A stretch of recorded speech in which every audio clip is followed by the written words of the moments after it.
This week, we're diving into spine-chilling stories of haunted locations all across the Garden State. We're covering stories from infamous stalker houses, abandoned asylums, and everything in between.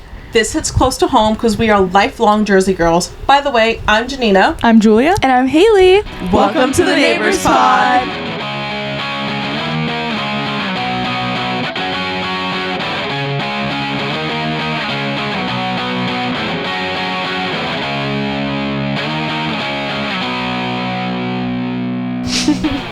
Have you guys heard of Oily Oliver? I have not. I feel like at one point I heard the story, but it must have not stuck with me. Okay, so when I first heard the story of Oily Oliver, it was much different than what I found. Oh. Because I had heard he was in the forest, hiding near us, and that was just like his whole thing. But it turns out he was more of like a railroad guy. But I'm going to get into it. Also, when I first heard this story, I had obviously researched it because I was like, oh my god, there's a spooky man near where I live. And there was only like old archive newspapers about it. Like super like old pictures of pictures. And it didn't really say anything. But then when I was going back into it, there was things from 2021. So there's a few more updates on it. Ooh. Okay. Let's get into it then. Okay. This is a quote from the article because I feel like this is like how it was described by the people. So, quote, "Some say he was heaving, pulsing, quivering, oozing mass of industrial filth, as foul as the Hackensack River that spawned him. A creature so unspeakable, so obscene, that few who encountered him survived, and those that did were reduced to gibbering madmen."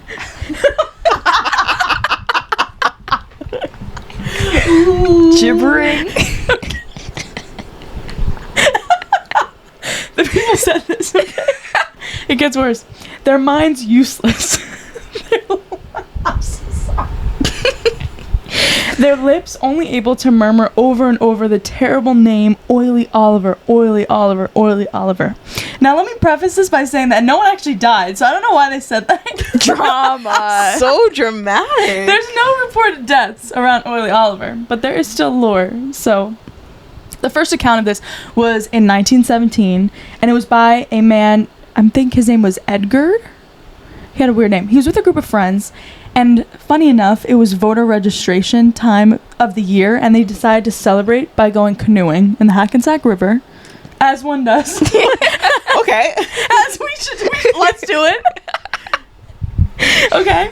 And so this group of people, they're in the woods, and apparently they see this man, and he's described as being extremely tall, filthy. He has a scraggly beard, and he's covered in something.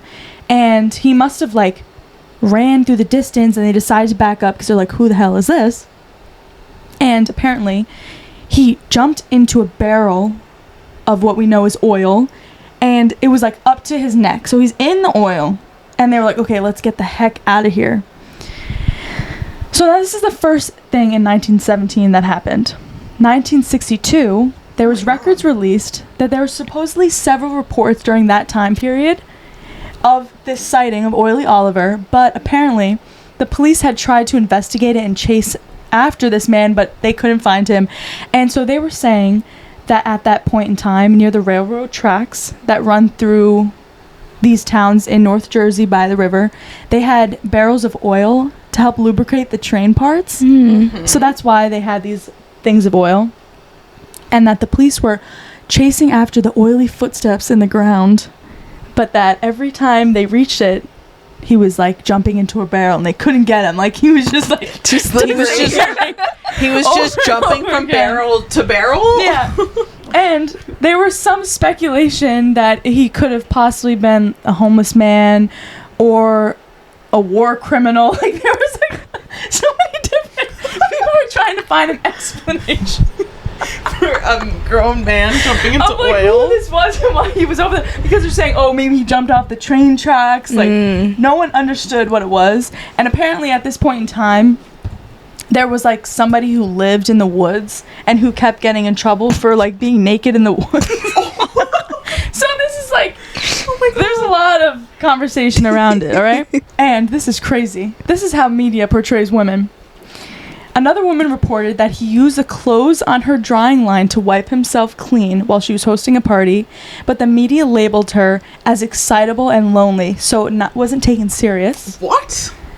They didn't follow through with that, okay? Another man named Edgar Simonson also reported seeing him at the Hackensack Cemetery while he was there with his sister. So apparently they were trying to spruce up gravestones and, make them look nice, and they saw him. Nothing came of that. A man covered in oil. It was Oily Oliver. Yes? Willie Oliver. Then there is a group known as the Society of Fairmount Friends. So it's known as a dying social group because all the members are of old age at this point. Yeah. They're dying. And so apparently they could have records of more information on Oily Oliver, but unfortunately it was too scattered that there's not a way to can have them all together. No. Yep. And in 2009, people contacted the Hackensack Historical Society to see if there was more information on it, and they had nothing from that group. Yeah. And there was a quote during the time that says, "Full of the moon, oily man comes soon," because he was apparently known to come out when there was a full moon. Of course. Yeah. So full moon, naked guy running from barrel to barrel. And he would run on all also fours. spotted. Oh, That was the other thing. Sorry. Sorry. Yeah, he would run on all fours. So spooky. Yeah. Okay, yeah. And this time frame is ranging pretty And wide. he's tall. How's he getting down there? So then there was also a few thoughts from people. They thought that maybe he was going in the oil to repel bugs. If this was just a regular man, he maybe wanted to be in the oil to do that. And Over and over like that, though? But he never hurt anybody. that... True. So, final thoughts. He was just vibing, and he didn't hurt anyone. Because, he's not doing anything. Yeah. But, why is he doing that in the first place? I kind of feel sad for Oily Oliver. I don't. You're naked. A weirdo, sure. Lonely, yes. Yeah, he is. Maybe he just needed friends. Imagine That's not how you make friends.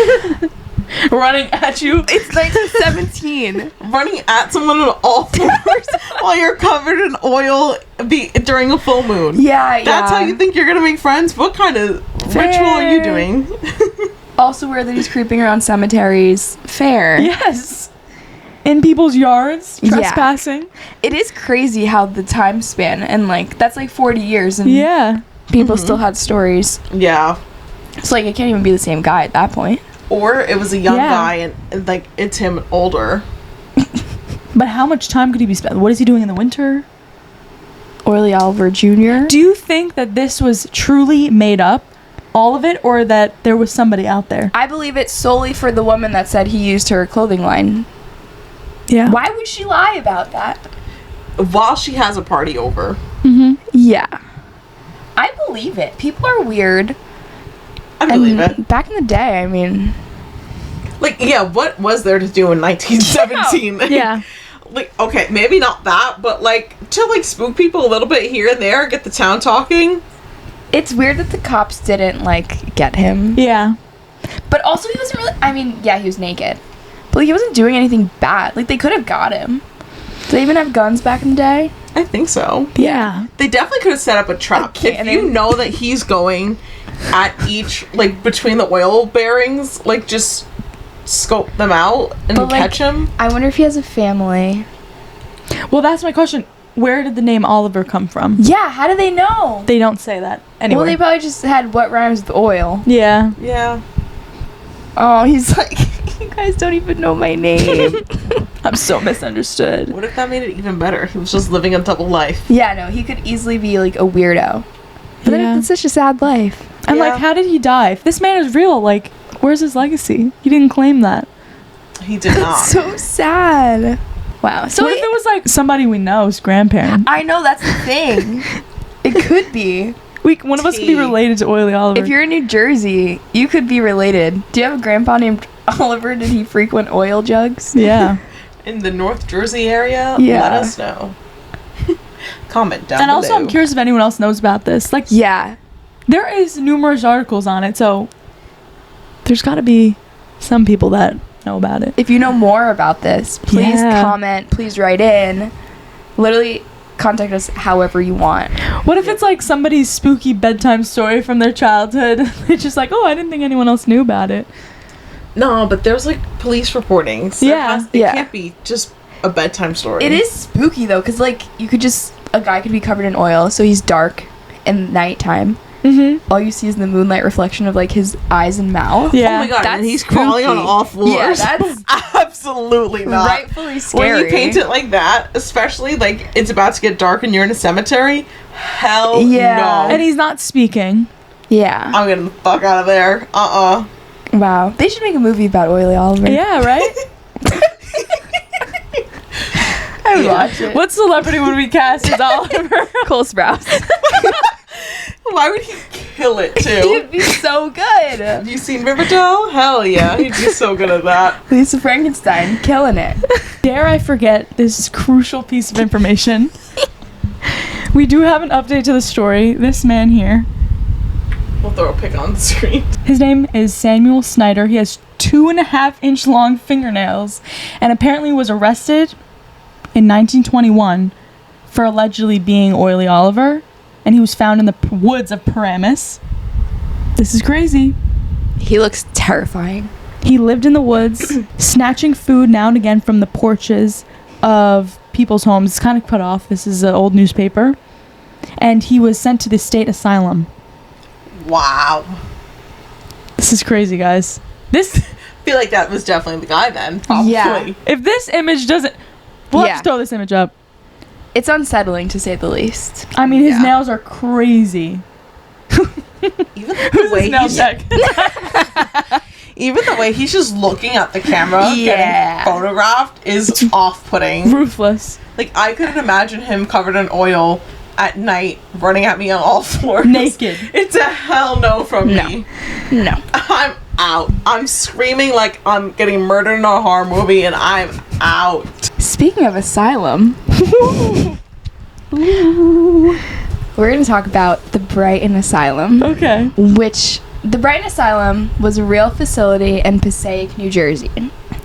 This place housed people with mental health issues in the 1940s. So I'm wondering if Oily Oliver could have been there. Yeah. It was the 20s he got arrested? Mm, I think yeah. that's what you said. 1921. He could have been Could have sent been there. to this asylum. Yeah. Pretty crazy. So, the asylum was located in a series of old warehouses with the most violent patients housed in the main building and less risky patients in a nearby building.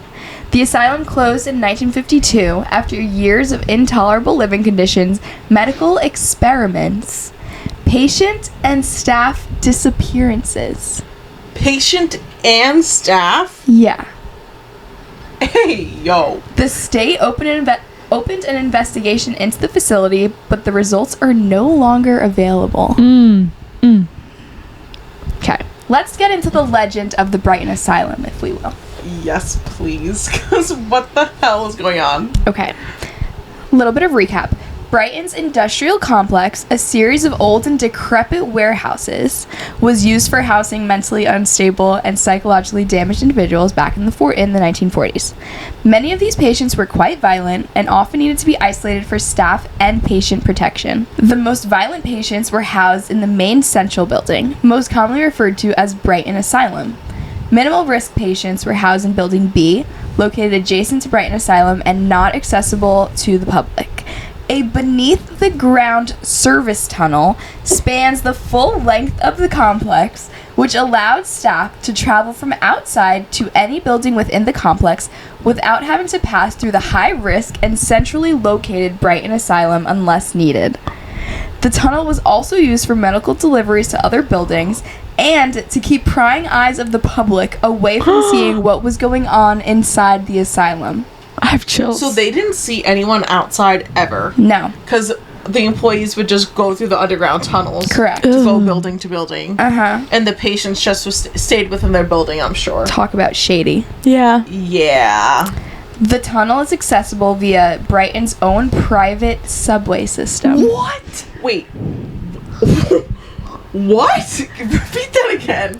The tunnel is accessible via Brighton's own private subway system. So where does Within the trains- complex? So there was so much funding into this project that the employees had access to, like, imagine a secret bus stop, like in Halloween Town, that only they could access the asylum.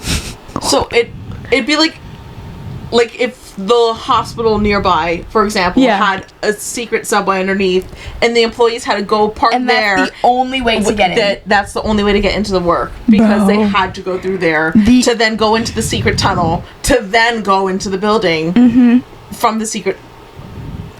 How did the patients get there? Like, well, they were tunneled in.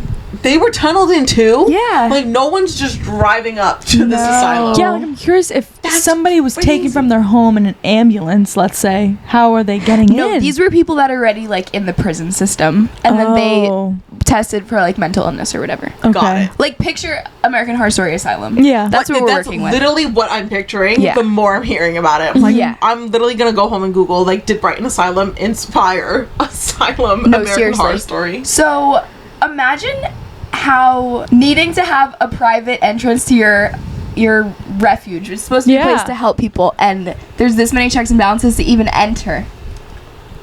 Absolutely not. What is going on? Continuing. Above Brighton Asylum, on the second floor, is the staff quarters, where most of the resident staff lived while on duty. The quarters were home to many nurses, doctors, orderlies, administrators, in-house lab technicians, and more.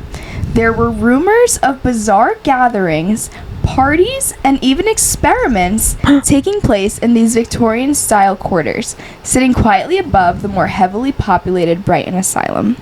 In fact, such horrific acts were reported to have taken place there. The quarters were eventually dubbed the Bleeding Grounds. Wait, what's going on there then? Sounds like rituals. I was going to say, like, they're testing people for enjoyment. Like, in a party setting, maybe? Major abuse of power. Ugh. Oh, God. Like, ugh. Years of extremely harsh living conditions, grotesque medical experiments, staff disappearances, and screams spilling into the residential areas at night resulted in the state permanently closing the facility in 1952, pending a full investigation. Ayo. No such results of an investigation can be found to date.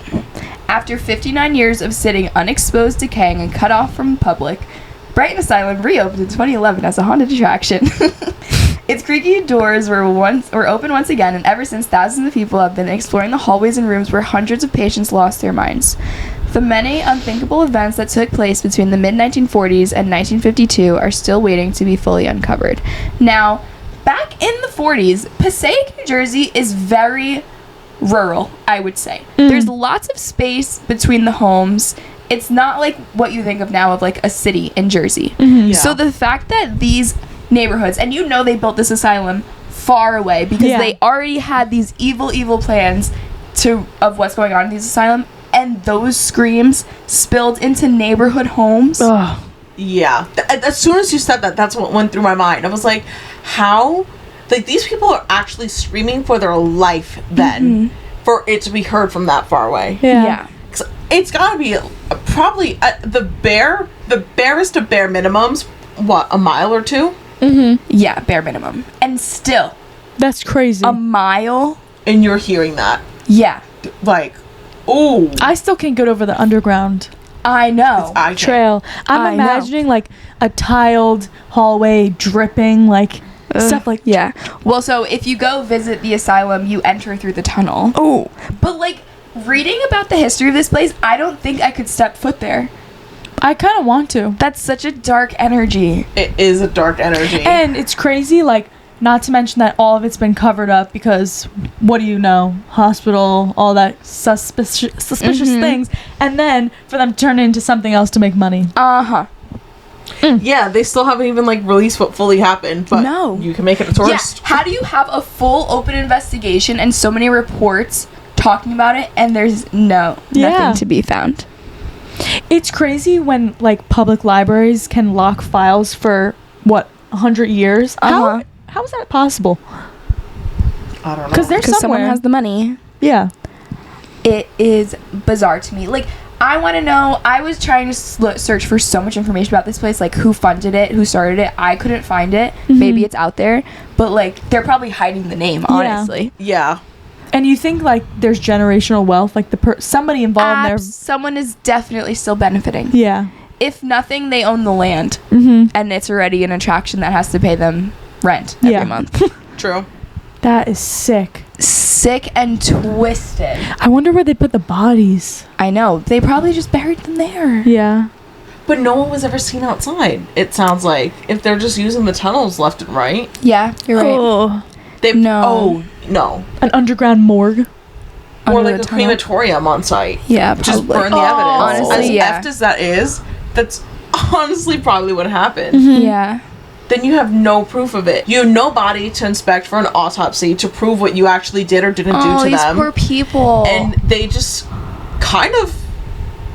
This sounds really morbid and effed, but like they just like got erased from history per se. Yeah. And the fact that a lot of the staff participated and like it was a known thing and there would be parties at the asylum. But then I wonder, what if those people that are working there like got wrapped up into it and they didn't expect it to be that way? Wrapped up into what? Like, let's say you're a staff person that cleans or something like that. And then all of a sudden you see this stuff, but you're contracted and you live there and it's like you have to be there. I mean, it's just it must terrible. be hard when you're in that situation, but I just feel like if I was in a situation and people were being abused and killed, I would get out of there. Yeah. Yeah. The experiments is sick. Disgusting. Yeah, or be like, hey, local news, can you like give me an undercover camera and we can expose this? Yeah. And I can at least do the right thing while I'm being forced to put up a front to do this horrific stuff. Yeah. No, and it was for a few years. Yeah, 14 years or 12 years. Oh my god. That's a long That's too many. time. People enjoyed that. Yeah.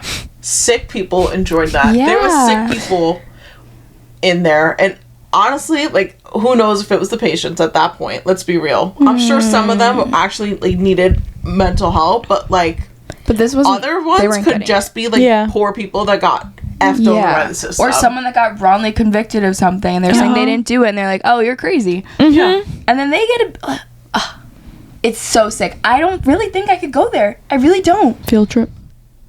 That's so evil. That is so evil. But it's so interesting to learn about. If I did ever go there, I'd want to learn first how to protect myself so I don't claim any of that energy that's there. Yeah. Or like how to do a proper cleanse afterwards. Yeah. Like that's definitely, you go there and you do something else. And they probably sell it in the gift shop. Oh my god. Sage. Here's holy water. Evil. I wouldn't buy anything from their gift shop. No. Ugh. I had kind of heard of this, but not at all in that detail. That is crazy. Crazy. I want to go on a binge. Yeah.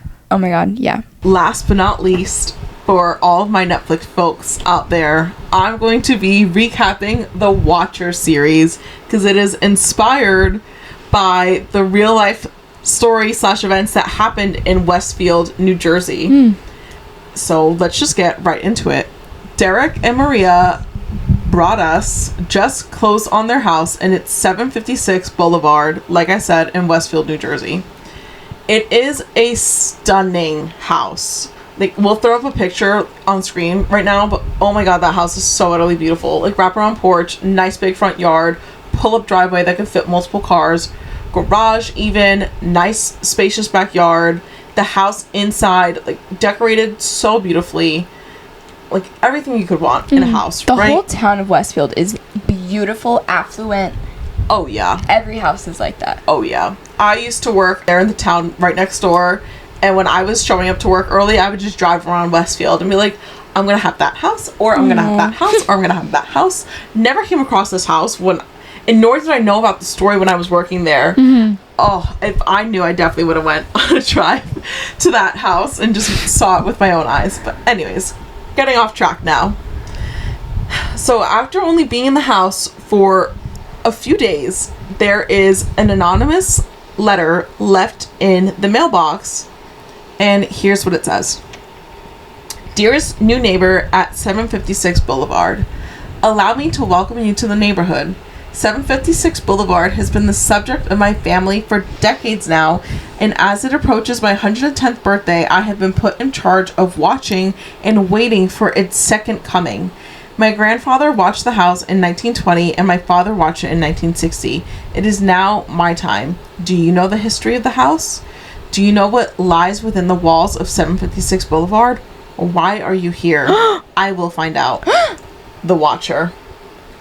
Fucking creepy. I'm selling the house immediately if that's me.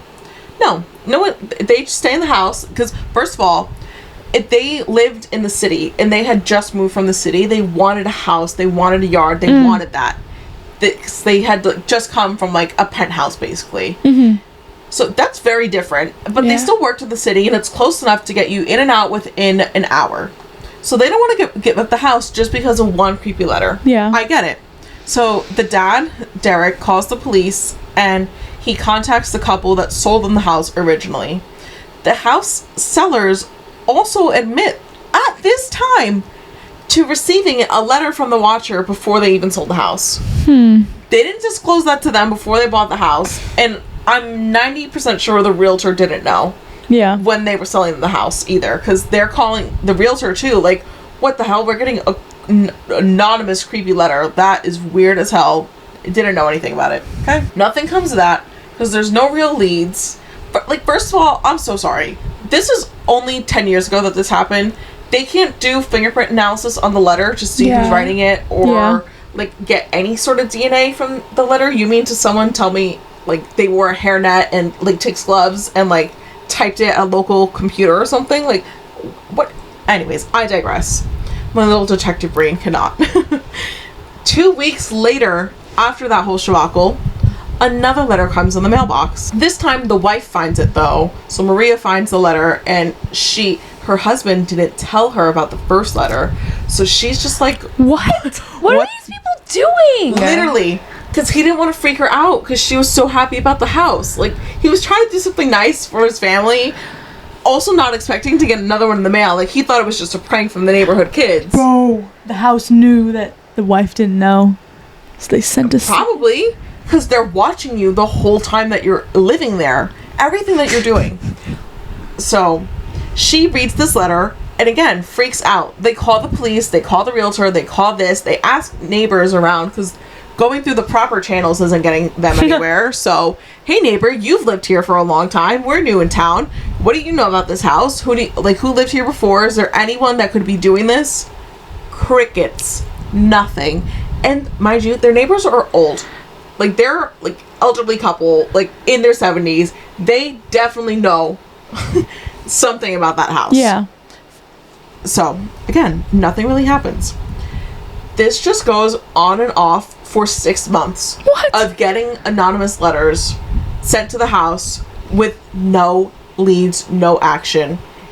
And this is where the series does a good job of like bringing the story to life, because the dad starts to go like crazy trying to figure out who this is. He ends up discovering a secret tunnel between their house and the neighbor's house and chased the neighbor like back to their house, who then like tried to gaslight him and go, nope, that wasn't me, I don't know what you're talking about. The elderly neighbor? Yeah. Why didn't they go next door immediately after getting the letter and be like, hey, I want to know more? They didn't know the neighbors knew. Yeah. But like they're just they going didn't know around the asking. Watcher was the neighbor? Yeah. The Watcher's never been confirmed. It's not even confirmed to be the neighbor. Okay. So it's just weird. Like, someone's just out there stalking this house. And it's a generational thing. Yeah. My grandfather watched it, my father, now it's my turn. So this guy's gonna have a family and then teach his son to do the same thing. Yeah. Because it's like a rite of passage for the men. So that's besides the point. Now the dad, now that he knows that there's a secret tunnel in the house, brings in a renovation crew to do that. And like, I think they wanted to put a pool in the backyard, or they were fixing up the pool and like changing some stuff in the kitchen. One of the letters in the mail is basically like, don't touch the house. If you touch the house, like if you don't stop the renovation, something bad will happen. The house gets broken into afterwards. It is crazy. Again, no leads come of this the entire time. Yeah. Which is the craziest part. Like, whoever's doing this, maybe it's someone within the police, because how are you able to cover your tracks like that? That's actually creepy and weird. We've covered all the juicy, crazy stuff that happened, right? 6 months after the whole ordeal started, they just put the home back on the market because they can't deal with this. They're not getting anywhere, and this is not worth it. Like, when someone's breaking into your house and disabling your security system that you put in, and you found a creepy tunnel and shit that connects to your, like, you're getting out. You're getting out, and you're going back to the city where you just came from, because honestly, you feel safer there than you do in the suburbs at that point. They couldn't sell it at first. They just had to list it again in 2016, so a few years after they initially bought it, and every now and again they'll get some letters still to the house. And they were able to finally rent the house out to some family, but that didn't last super long. And then they ultimately sold it in 2019 for, get this, $400,000 less than what they bought the house originally for. Oh, that's bad. Because of all, like, that.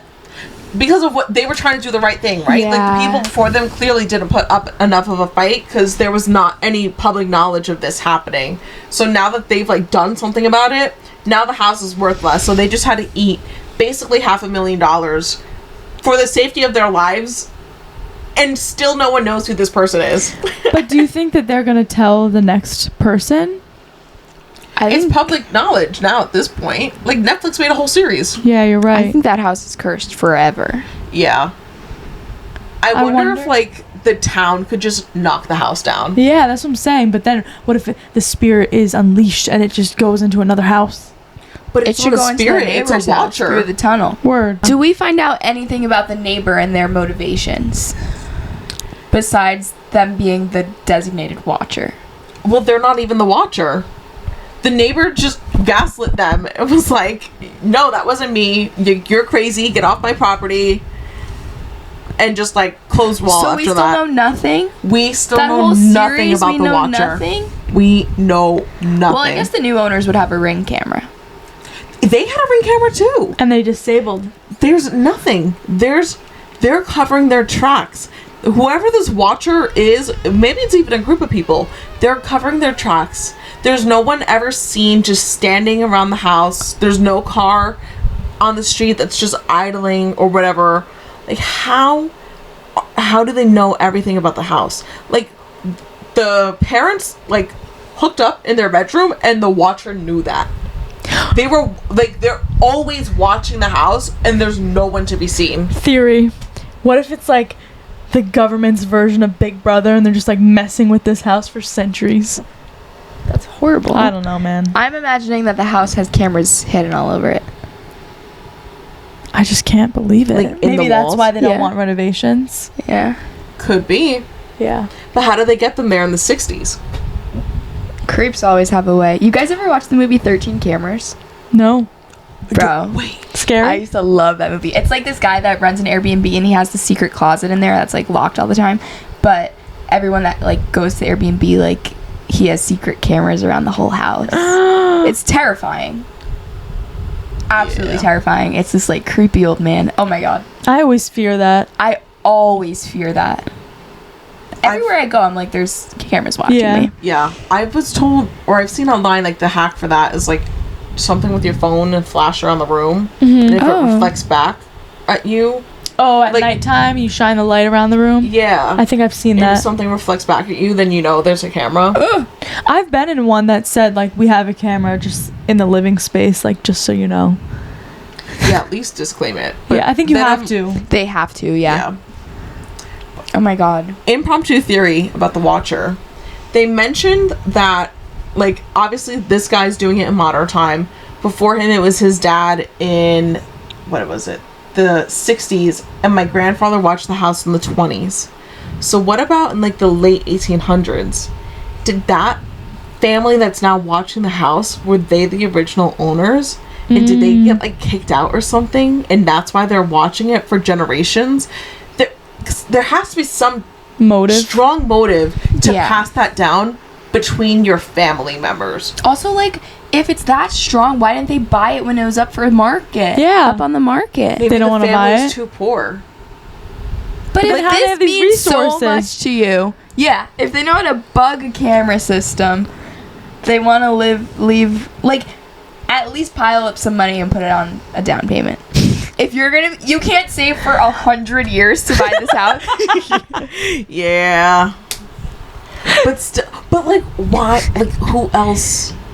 What other plausible lead could there be? Yeah, I have no idea. But, like, why'd the house ever sell Yeah. if it meant that much to everyone? They probably got kicked out. Like, I wonder if we Google, like, foreclosures in, like, the late 1800s in that area, like, what we could find and what kind of leads that could generate, too. I can't wait to go on Reddit about this. Mhm. Oh, it's freaking creepy. Watch the show, too. Yeah, there's loose ties. Well, Like, it I'm sounds confused. like I'm going to learn nothing from this show. But you get to see it at least. Yeah. Because they do a good job portraying it. And That's a mind good you, watch. they focused, like, I just focused a lot on, like, the husband. They have 2 kids. Aww. Like, could you imagine being in high school and this is what your home life is? And the daughter, I remember being miserable. All she wanted to do was go back to New York, and then this shit's happening. Yeah. She starts to develop a crush on, like, the guy, like, one of the guys working around the house. Because he's, like, just the ring guy installing the cameras. Yeah. And the dad is, like, going crazy, like, you can't see him, you can't talk to him, because he thinks that he's the watcher. So then it put up a wall between him and his family, and all he's trying to do is protect them. And it was, like, it just got better for them to just get out. Yeah. Yeah. And, like, start over and pretend that 6 months of their life didn't happen. But also, how could you ever feel safe wherever you're living again? Mm-hmm. Like, if I was them, I would only feel safe living, like, in a penthouse with a doorman. And there's several people Yeah. between me and them. You know what I mean? No, that's my worst nightmare. I have no idea. Crazy. Yeah. It's just crazy because all of the stories we always hear happened so long ago. So the fact that it's recent, you know? Within the last 10 years, yeah. Yeah. And, like, in our state, yeah, bizarre. Yeah. Like, are there going to be more watchers? yeah. I'm totally forgetting that this is in our state, which is blowing my mind. Spooky. I wanted to live in this town. I'm one of my professors is from Westfield. It's such a beautiful town. It's gorgeous. I would totally live there. Yeah. Wow. But not that house. No. Where does the show stream? Netflix. Okay.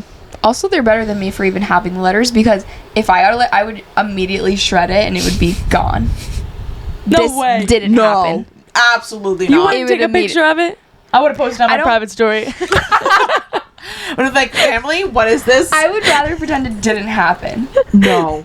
I literally got a letter from a Jehovah's Witness one time in the mail, and that freaked me out because they didn't write it in English, and I was ready to take that to the police. Like, I have a stalker. This is weird. Like, I'm totally in it with them, being like, hey, yo, what the hell is going on? Oh my god. Did you guys ever get ghosted? Remember in middle school there was like a thing, it was like a plastic bag, a paper bag, and you would draw a ghost on it and your friends would like leave it on your door and be like, you've been ghosted. Go to the next house. It's like kind of This like sounds Ding Dong familiar, Ditch. but wait. They just leave it on your porch. But I kind of remember that, but with a bag of candy. yeah. That's what it Paper was? bag full of candy, and on the Oh, yeah. outside it was a ghost that said you've been ghosted. Yeah. That's the closest I've gotten. Oh, we should bring that back. We should bring that back. But do it to our enemies. That's all we have for this week's episode. We hope you enjoyed, and we are so excited to keep this conversation going about New Jersey haunts. Comment your favorite story from today's episode and let us know what you want to hear next. We're kicking off spooky season early, so be sure to subscribe to our channel / follow our podcast so you don't miss any of our episodes. And with that, we'll see you next week. Bye, neighbor. Bye. Bye.